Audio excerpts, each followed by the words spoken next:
안녕하세요. 오늘도 사연살롱을 찾아주셔서 감사합니다. 저는 30대이고 2달 전에 결혼을 한 신혼이자 새댁인 여자입니다.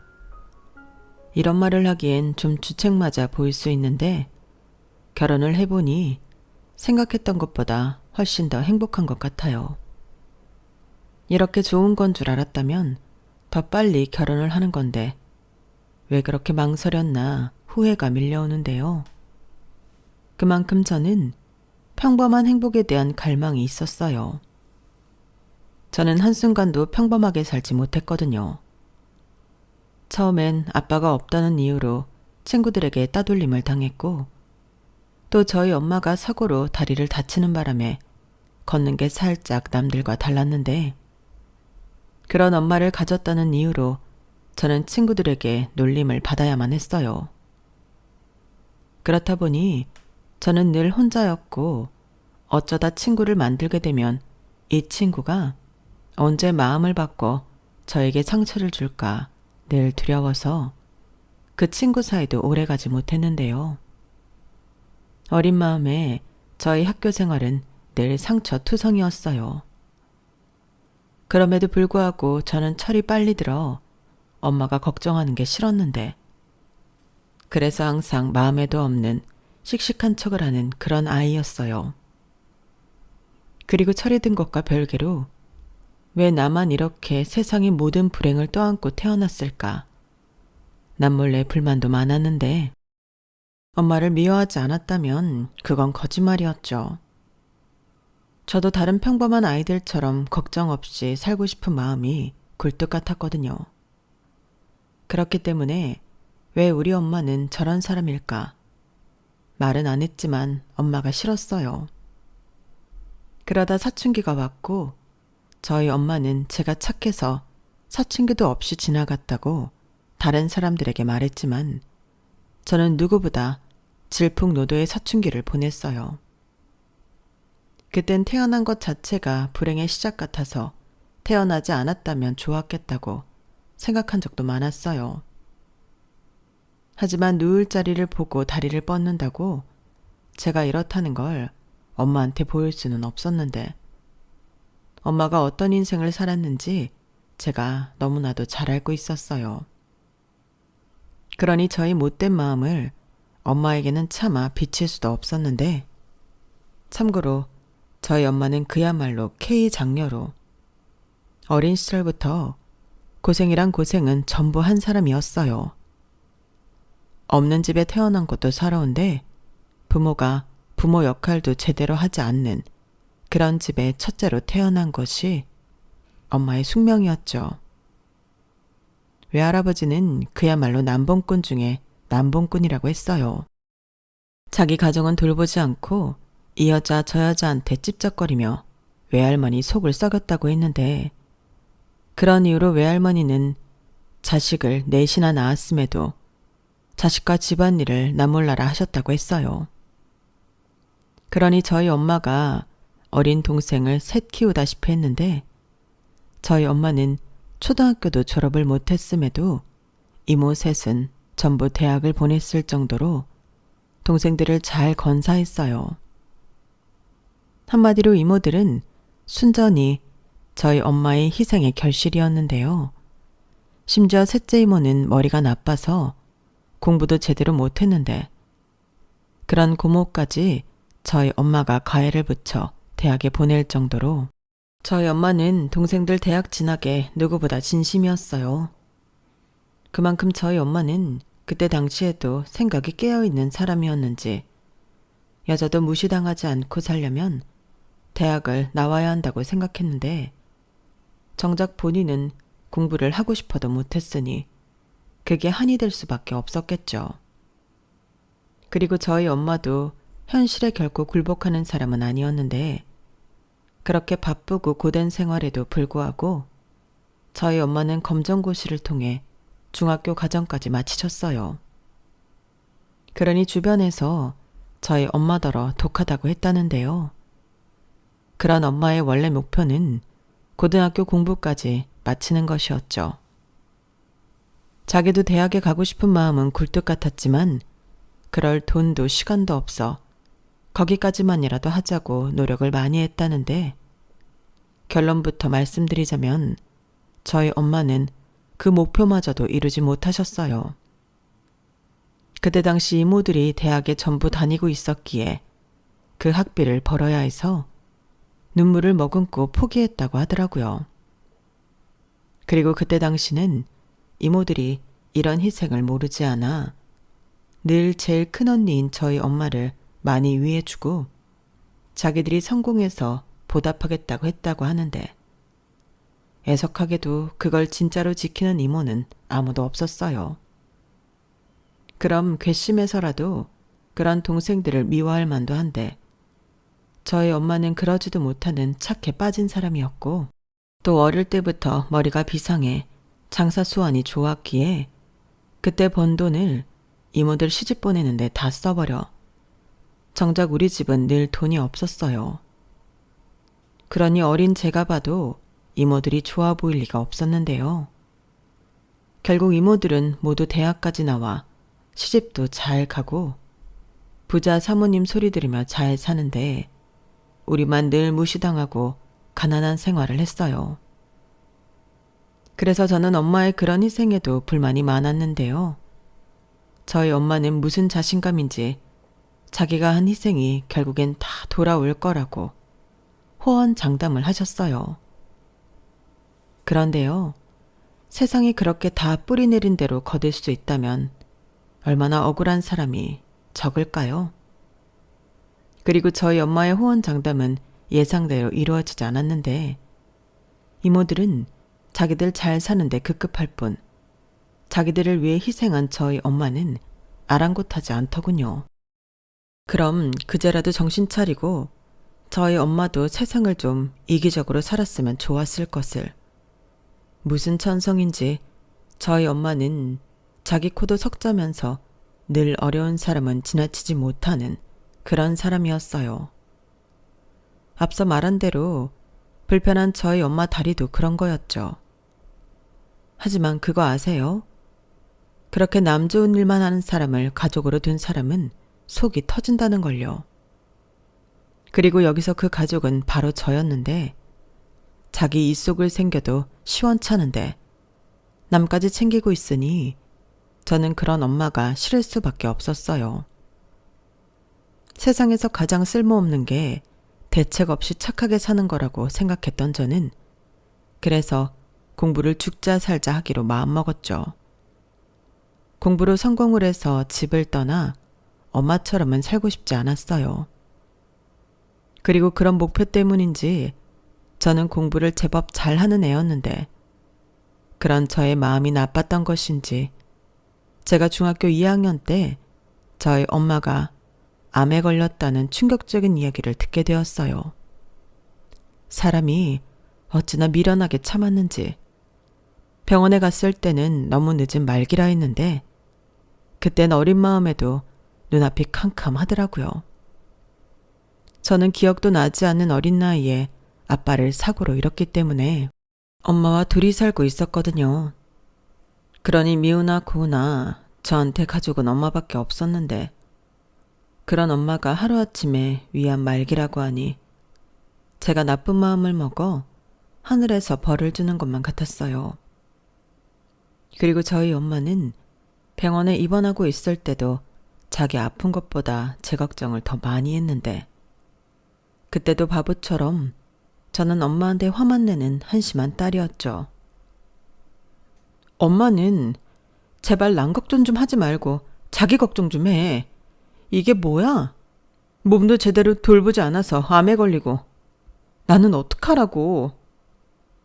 미안해. 우리 애진이 마음 아프게 해서 엄마가 정말 미안해. 됐어. 이제 와서 그런 말이 무슨 소용이야. 애진아, 엄마가 애진이 정말 많이 사랑하는 거 알지? 엄마한테 가장 소중한 사람은 우리 딸밖에 없어. 엄마가 돈 번다고 바빠서 우리 딸 제대로 챙겨주지도 못했는데 미안해. 엄마가 아파서 정말 미안해. 저는 목이 메어서 그 순간 아무 말도 하지 못했어요. 그렇잖아요. 미안하다고 하는 사람한테 더 화를 낼 수도 없고 괜찮다는 말은 하기 싫었는데 그러니 아무 말도 할 수가 없었어요. 목이 탁 막혀서 아무 소리도 나오지 않았고요.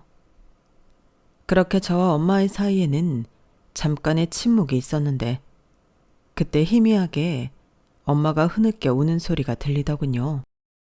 분명 제가 듣지 못하게 하려고 최대한 핸드폰이랑 떨어져 울고 있는 것 같았는데 하도 조용해서 저는 그 소리를 전부 듣고 말았어요. 그리고 저도 눈물이 터지고 말았죠. 그날 이후 저는 매일매일 밤마다 울면서 기도했어요. 저희 엄마를 데려가지 마시라고.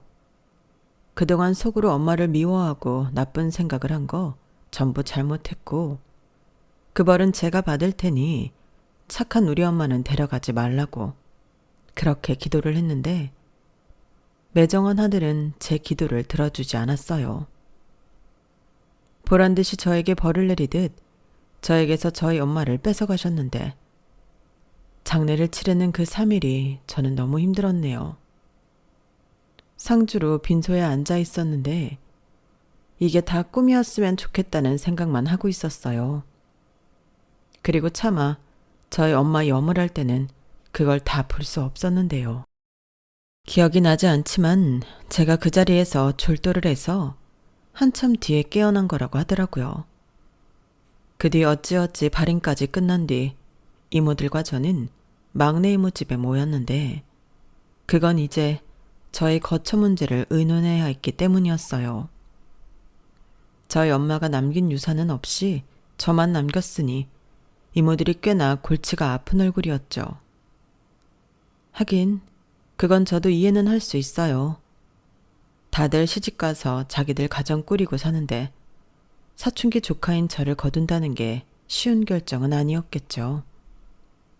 하지만 따지고 보면 이모들 모두 저희 엄마 덕에 대학 나와 잘 먹고 잘 사는 건데 나중엔 서로 저를 데려가지 않겠다고 목소리까지 높여가며 싸우는데 가관도 아니었어요. 그리고 저는 당시 아주 어린 나이도 아니었기 때문에 그게 뭘 의미하는 건지 잘 알 수 있었는데요. 어쩌면 나는 어디를 가든 찬밥 신세를 면하지 못하겠다는 것쯤은 알겠더라고요. 진짜 어른이 된 지금도 그 생각만 하면 화가 납니다. 그렇잖아요.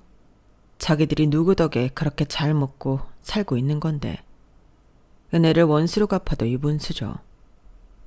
하지만 그 순간 어느 이모도 자기들이 조카한테 못할 짓을 하고 있다는 사실을 아는 사람은 없었어요. 그러다 엄마의 바로 아래 동생인 첫째 이모가 하는 수 없다며 저를 고아원에 데려다 주자는 소리를 했는데 저는 그때 마른 하늘에서 날벼락이라도 맞은 듯 공포에 떨었어요. 찬밥을 넘어 고아원에 가게 될 줄은 상상도 하지 못했거든요. 그리고 그때였어요. 저희 이모들에게는 반갑지 않은 형제가 하나 있었는데요. 그건 바로 배다른 남매인 막내 삼촌이었죠. 막내 삼촌은 제주도 어디 구석진 곳에서 자연인처럼 산다고 얘기만 들었었어요. 그래도 저희 엄마는 자기 동생이라고 종종 저한테 삼촌 얘기를 했었거든요. 그런데 엄마의 장례가 치러지는 내내 삼촌이 보이지 않아 오지 않으려나 보다 라고 생각했는데 막내 이모네 집으로 올 줄은 몰랐어요. 그건 이모들도 마찬가지인 듯 적지 않게 놀라는 눈치더라고요. 네가 여길 왜 와? 왜긴 쟤도 와야지. 큰언니 장례 치르는데 쟤만 빼? 뭐야? 막내 네가 불렀어? 언제 불렀는데? 아니, 너 쟤 연락처 알고 있었어? 야, 오려면 장식 때 왔어야지. 장례 다 끝나고 오는 게 어딨냐? 내가 늦게 연락했어. 뭐 좋은 얼굴이라고 3일 내내 봐. 그리고 애진이 쟤 누가 데려갈지 의논해야 하는데 생각해보니까 한 사람이 빠졌더라고.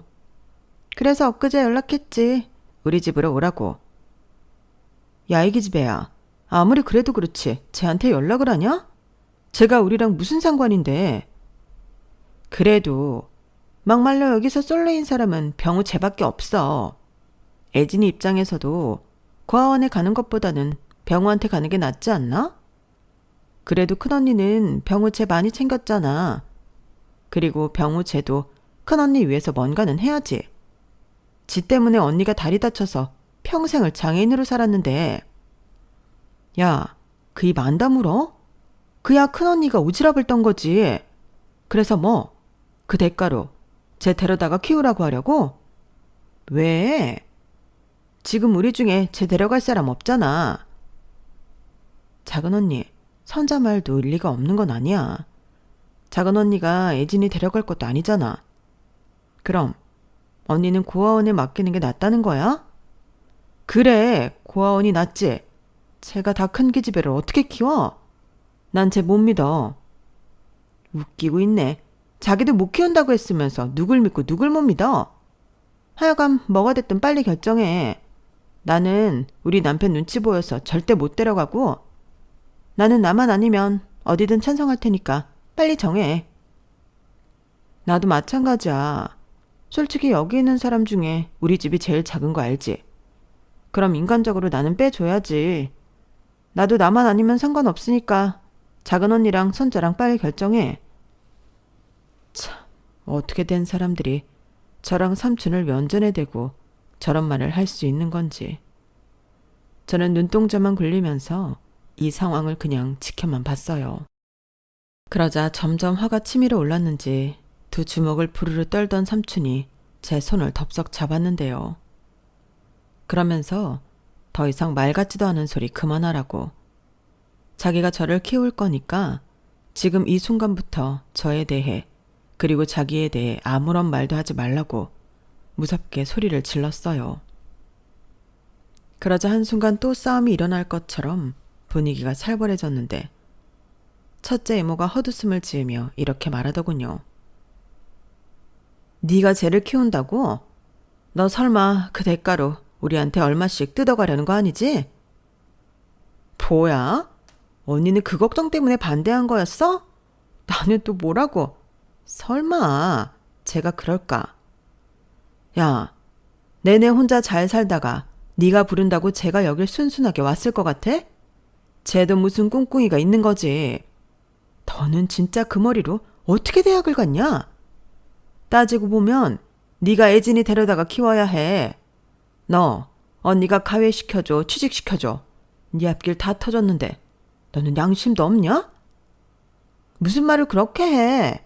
그리고 내가 언제 가외시켜달라고 했어? 취직시켜달라고 했냐고. 큰언니가 나 가만히 있는 꼴을 못 봐서 그런 거지. 됐어. 알겠으니까 고아원에 보내던지 해. 정말 듣자 하니까 성질 뻗쳐서 못 들어주겠네. 누나들 똑똑히 들어. 나 애진이 데려가는 대가로 돈 요구할 생각 없고 애진이 고아원에 보낼 마음은 더더욱 없어. 막내 누나가 늦게 연락해서 지금 올라온 거지만 누나들이 이러고 있을까봐 서둘러서 온 거야. 정말 인간들이 왜 그렇게 못됐냐? 큰 누나 덕에 사는 주제에 애진이 보기 부끄럽지도 않아? 나는 부끄러워서 애진이 데리고 갈 거야. 그리고 내 딸로 최선을 다해서 애진이 하고 싶은 거 다 시키고 그렇게 키울 거야. 어머? 쟤가 뭐라니? 너 애 하나 키우는데 돈이 얼마나 많이 들어가는지 모르지? 쟤 중학생이야. 앞으로 돈 들어갈 게 천지라고. 아무튼 네 입으로 우리한테 돈 얘기 안 한다고 했으니까 그 말 지켜라. 그리고 말 나온 김에 누나들한테 각서 하나씩 써주고 가. 그래 좋아. 까짓 거 써줄게. 대신 누나들도 나한테 각서 써서 줘. 지금 이 순간부터 나나 애진이 앞에 나타나지 않는다고. 이모들은 삼촌의 말에 뭐가 그렇게 웃긴 건지 깔깔거리며 웃었어요. 그리고는 기꺼이 써준다며 자기들도 바라는 바라고 했는데 그때는 저도 속에서 부글부글 화가 치밀어 꼭 성공해서 복수하고 싶다는 생각을 품게 되었죠. 그리고 그런 제 손을 더 꼭 잡는 삼촌의 손이 느껴졌는데 나중에 들어보니 삼촌도 그때 겨우 참았다고 하더라고요. 자기도 이모들 보기 싫어서 남처럼 살고 있는 거였는데 어쩌면 나이를 처먹어도 그 인격은 달라지지 않는 건지. 저만 그 자리에 없었다면 그 집을 엎어버렸을지도 모른다고 했는데요. 사실 저는 은근히 그러길 바랬을지도 모르겠어요. 어찌됐든 저는 그렇게 삼촌과 제주도에 내려가서 살게 되었어요. 그러면서 난생 처음으로 비행기를 타봤고 철없이 그게 신기해서 설레었는데 같은 나라인데도 다른 나라로 이민을 온 것 같은 기분이 들더라고요. 실제로 아는 사람 하나 없이 사는 제주도 생활은 저에게 이민 생활과 다르지 않았는데 그래도 삼촌이 살뜰하게 저를 챙겨줘서 외로움은 모르고 살았어요. 때때로 엄마가 그립고 보고 싶어 울적해질 때도 많았지만 삼촌이 있어 그런 허전한 마음도 어느 정도는 채워질 수 있었죠. 그리고 삼촌은 제주도에서 못하는 일이 없는 만능 청년이었는데요. 동네 분들이 어찌나 저희 삼촌을 의지하는지 거짓말 조금 보태서 그 동네는 저희 삼촌이 없으면 안 돌아갈 것만 같았죠. 그래서 저의 제주도 생활은 이런 말이 이상하게 들릴 수도 있는데 전에는 없던 추억이 제법 많았어요. 저희 삼촌은 배도 타고 산도 타고 목수 일도 하고 또 전기나 수도 같은 설비 일도 하며 돈을 벌었는데 저도 종종 그런 삼촌을 따라 나서기도 했거든요. 저는 삼촌을 도와주러 나간 거였지만 실제로 도움이 되었던 적은 없고 그저 삼촌이 하는 것을 보고 감탄하는 게 제 일이었어요. 그러면 조카의 반응에 삼촌은 신이 나서 무리하다 밤에는 파스 신세를 면하지 못했는데 그때 파스를 붙이는 담당은 바로 저였죠. 나중엔 눈 감고도 붙이겠더라고요. 그런데 그런 것도 하루하루 쌓이니 추억이 되었고 또 삼촌이 비교적 작은 규모의 밭을 가지고 있었는데 그 밭일을 같이 하면서 나중엔 환상의 호흡을 자랑하는 콤비가 되었어요. 그렇게 농사지어 수확한 채소는 우리가 맛있게 먹고 남는 건 장에 나가 팔기도 했는데 그 엄마의 그 딸이라고 제가 장사를 곧잘 하더라고요. 이건 삼촌이 인정한 사실이었어요. 그리고 삼촌과 농사일을 하면서 이런저런 이야기도 많이 나눴는데 그때 생각났죠. 가끔 제주도에서 올라온 당근이나 무 같은 게 있었는데 그게 삼촌이 농사를 지어서 보내준 거라는 걸요. 그리고 그때 저희 엄마가 네 삼촌은 못하는 게 없어 라고 했는데 배다른 남매라고 하지만 삼촌과 엄마는 참 많은 것이 닮은 사람이었어요. 그래서 처음부터 저는 삼촌이 좋았던 걸지도 모르겠는데 저를 고아원에 갈 뻔한 위기에서 극적으로 구해준 삼촌이 저에겐 생명의 은인과도 같았어요. 그래서 최대한 삼촌에게 짐이 되지 않겠다고 스스로 다짐했고 공부도 알아서 열심히 했는데요. 솔직히 학원은 가고 싶어도 꿈도 못 꿨어요. 그냥 문제집을 풀고 다 푼 문제집은 지워서 또 풀고 그러다 운 좋으면 선생님한테 프린트 같은 것도 받아서 풀었는데 그렇게까지 하는 중학생은 잘 없었기에 성적은 좋을 수밖에 없었죠.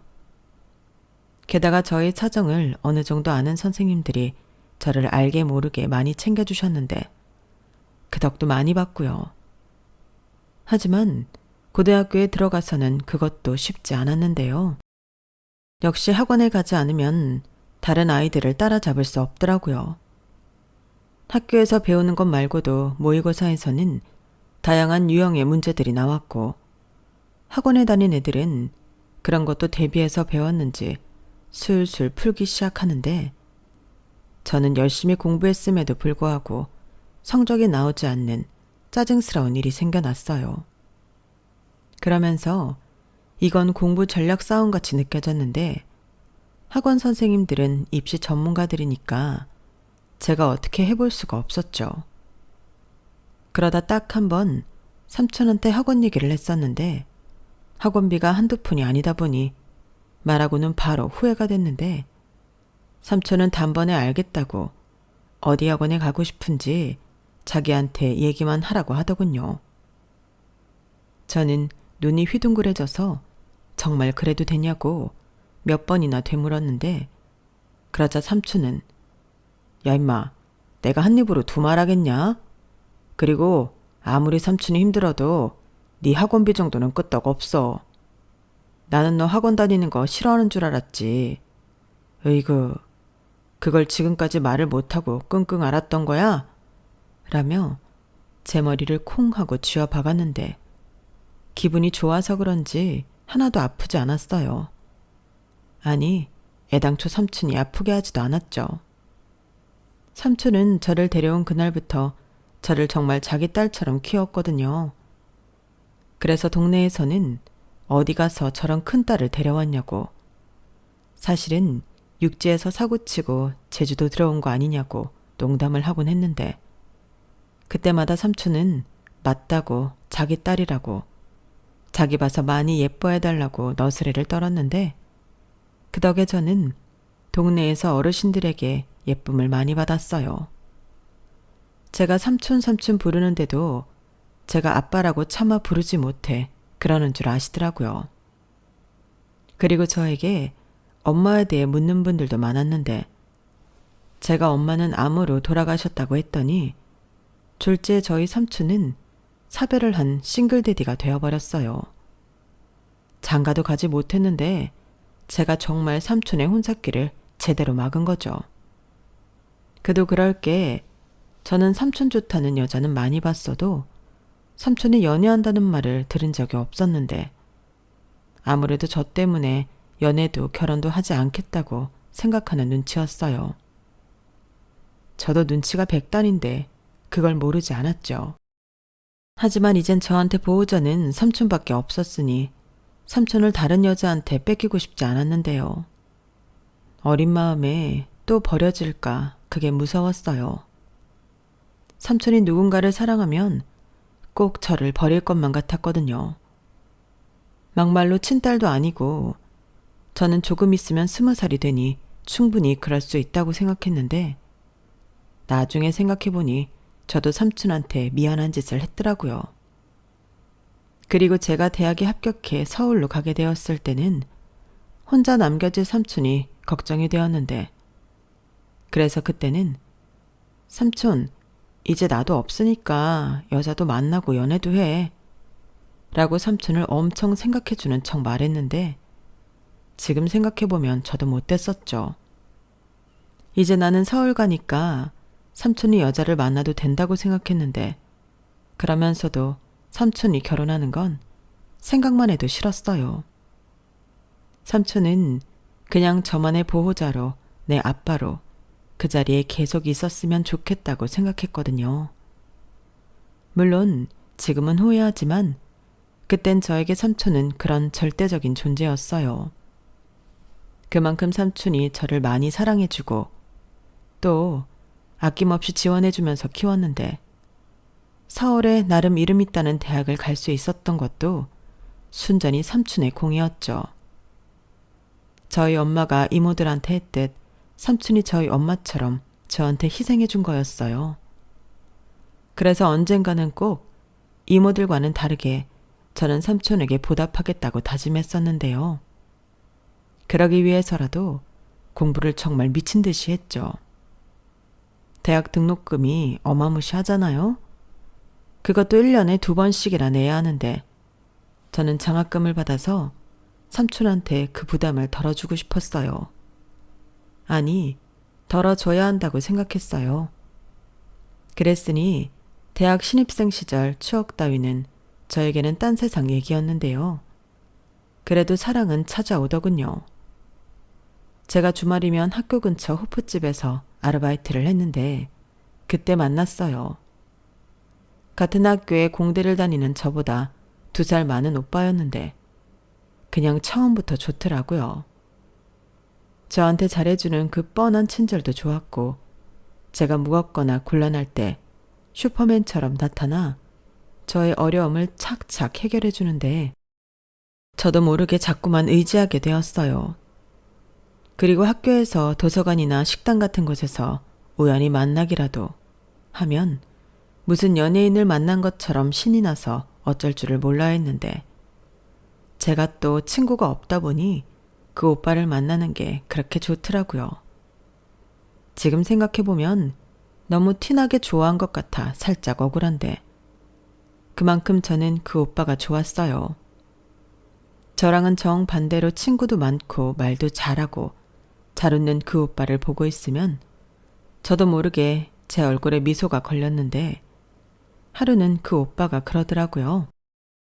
예진이는 웃는 게 참 예뻐. 주변에서도 그런 말 자주 듣지? 라고 하는데 저는 전혀 아니었거든요. 한가하게 코미디의 프로를 본 적도 없었고 그저 웃을 때는 선춘이랑 농담 따먹기 할 때 정도였을 것 같은데 그때는 제가 웃는 게 예쁘다고 생각한 적이 없었어요. 그래서 아니라고 원래 잘 안 웃는데 오빠가 재미있어서 웃게 된다고 말했는데 제 말 어디가 그렇게 마음에 들었는지 그 오빠가 신이 나서 그럼 자기가 자주 웃게 해주겠다고 하더군요. 그때부터 본격적인 시작이었어요. 혼자 타지 생활을 하면서